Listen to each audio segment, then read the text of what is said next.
do you run one of the largest global networks at scale? Hey, I'm Nathan Sullivan, and I've been working as a production engineer at Meta for just over 3 years. I'm passionate about finding creative solutions to common networking challenges. My colleague Nikita, who will be joining us later, and I will be walking you through how we automate Meta's network.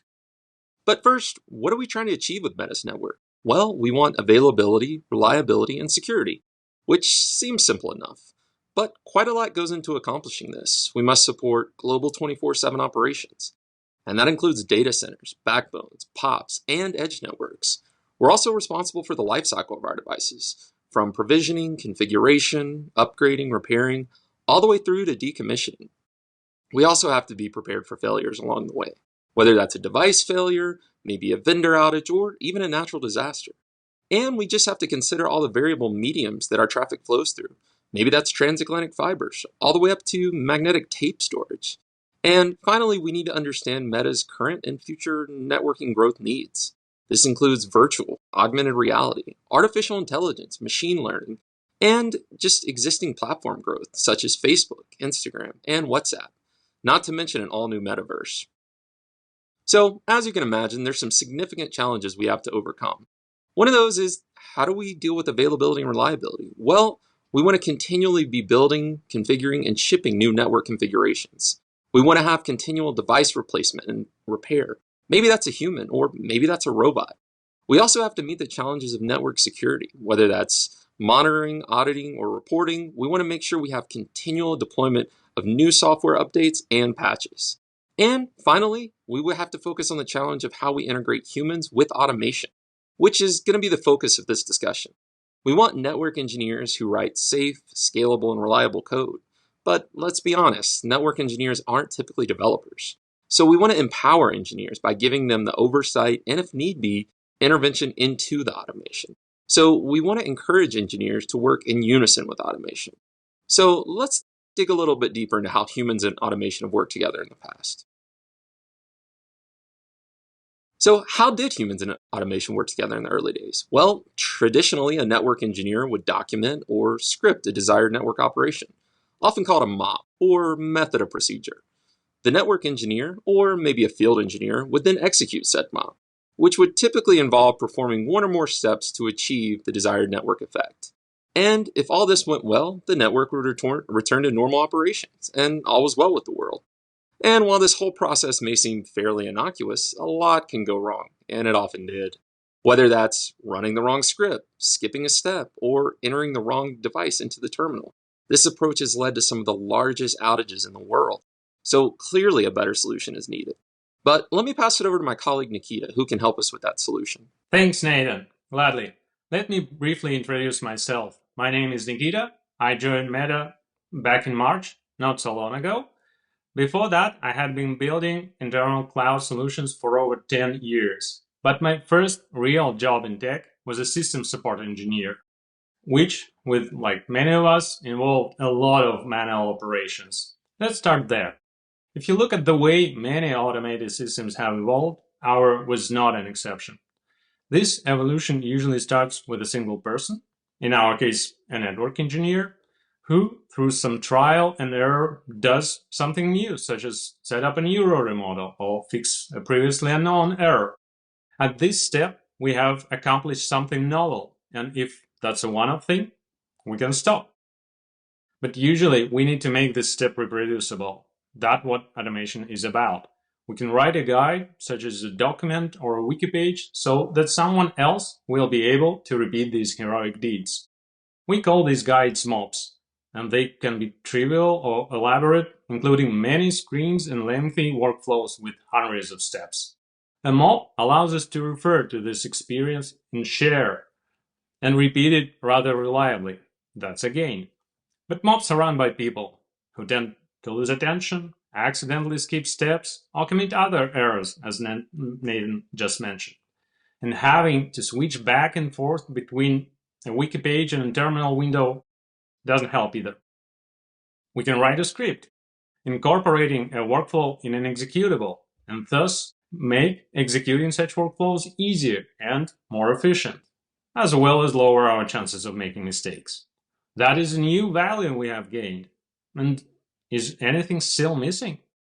What missing is that with everything executed locally, we lack insights into what's going on, who's running or has just run something, and what has just caused an outage.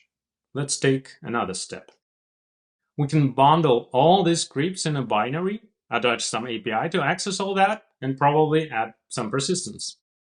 Now we have a service, and running such a workflow is even easier. We need a thin client, and attaching API means that this can be integrated into other automated pipelines.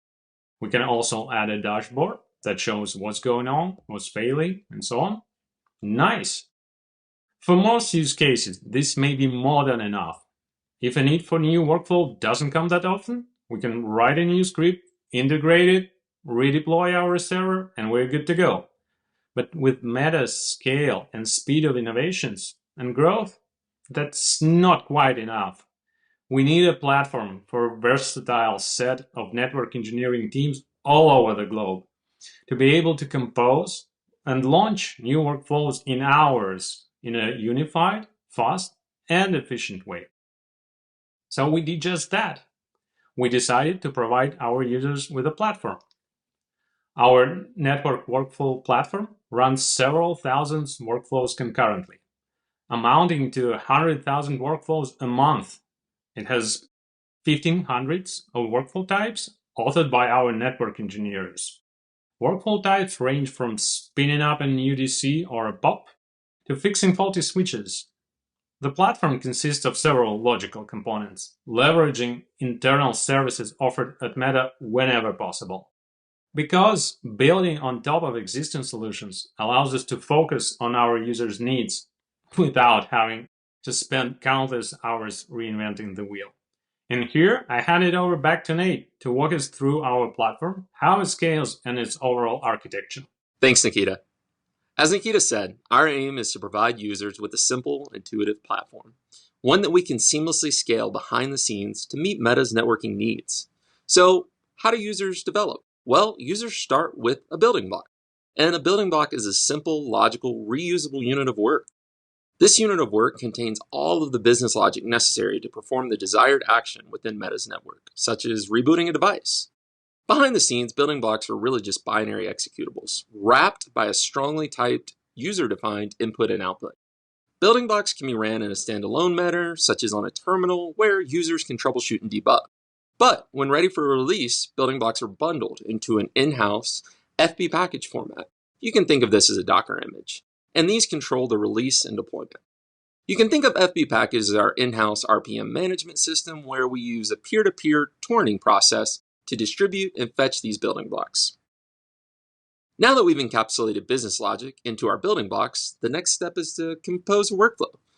And a workflow is just that. It's a composition of building blocks that perform some larger network operation.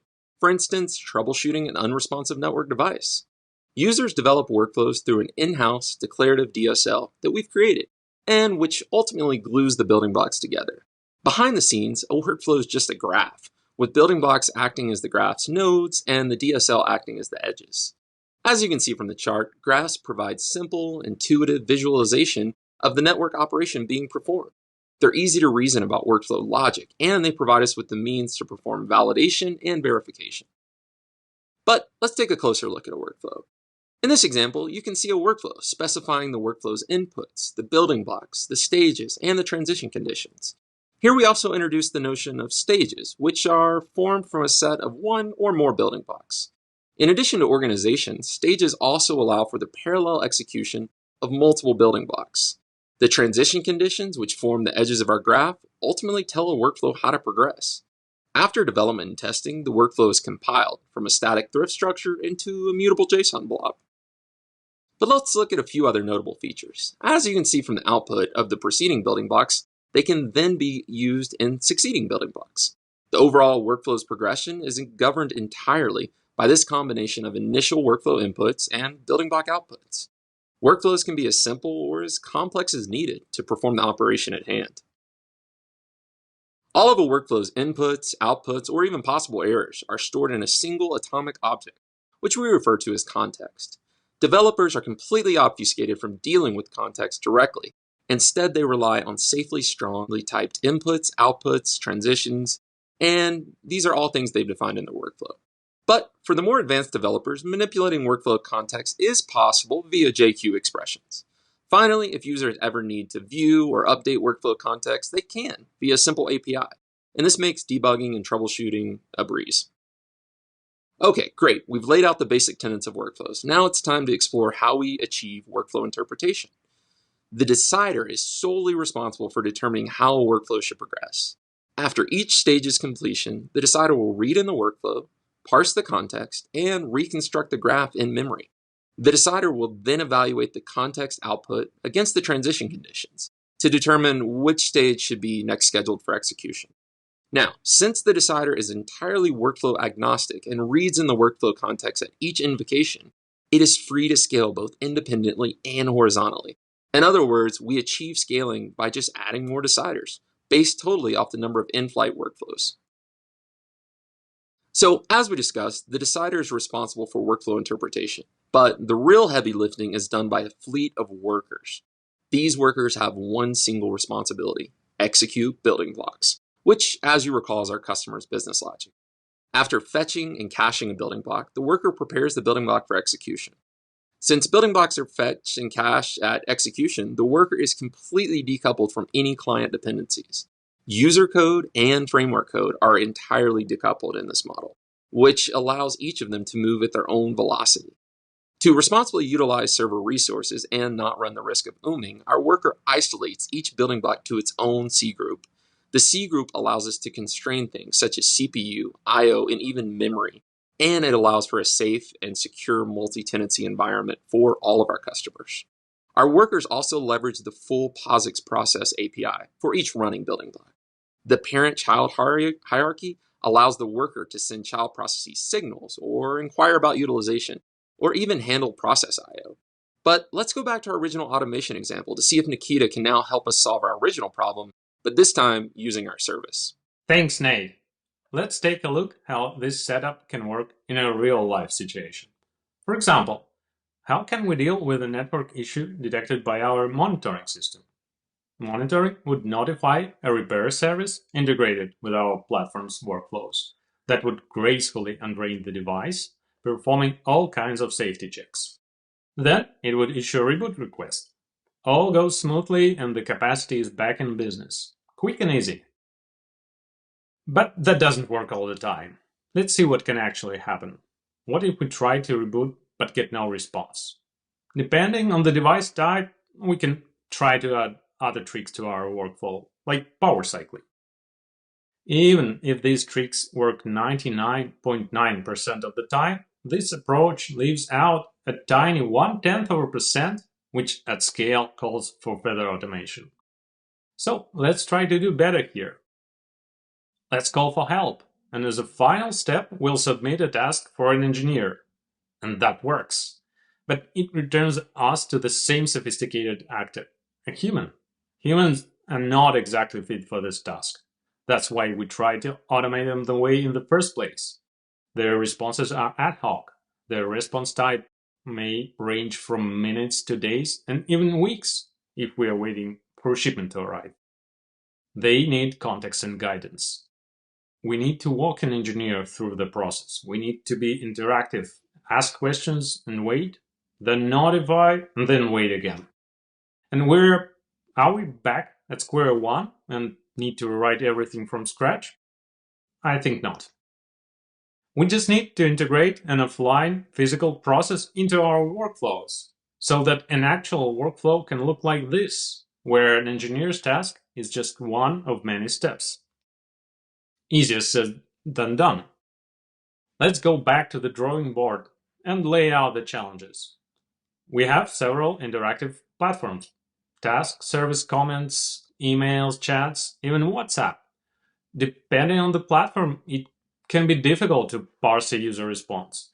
It may take some time for a user to respond, as we mentioned, from seconds to weeks. But after receiving a response, we need to respond back quickly, within several second stops. We humans are notoriously impatient.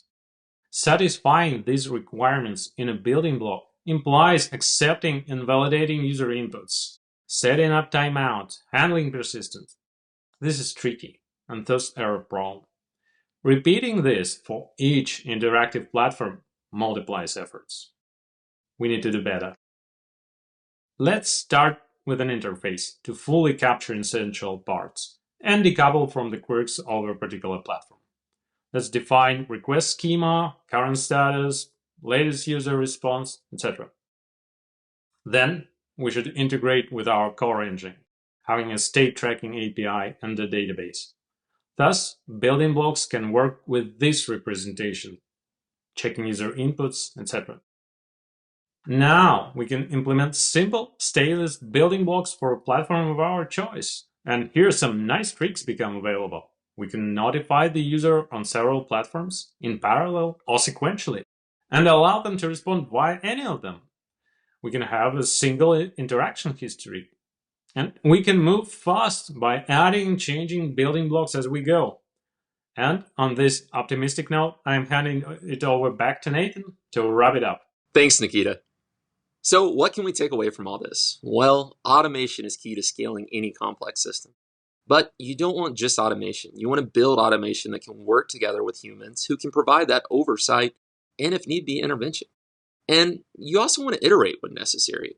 We didn't arrive at our platform overnight. It took a lot of iteration, a lot of trial and error to get where we are today. So what are we working on and what can we look forward to in the future? Well, we want to continually improve our developers' experience. We want our network engineers focused on solving the business problem and not wondering whether their code will scale from tens of devices to tens of thousands of devices. So we're continually rolling out features that enforce type-safe, simplify debugging, and make for quicker iteration when developing. Next, we want to employ increased safety and stability into our network. We want to check that the workflows we're executing are even safe to execute. That means enforcing device limits, adding ACLs. That means checking for authentication, authorization, and even tracing our workflows. And finally, we want to just increase the performance and efficiency for our users. While scaling to tens of thousands of workflows is impressive, how can we reduce our text time on the floor? How can we reduce the time it takes to re-provision an entire data center? So maybe that's eliminating the overhead involved with spinning up a process at every building block execution. Or maybe that's granularizing the locking around our atomic context, which, may produce slower DB reads and writes. All of these things are things we're focused on moving forward. Thanks for tuning in, and I hope you've enjoyed our presentation. If you have any additional questions, please feel free to reach out to us at the emails listed above.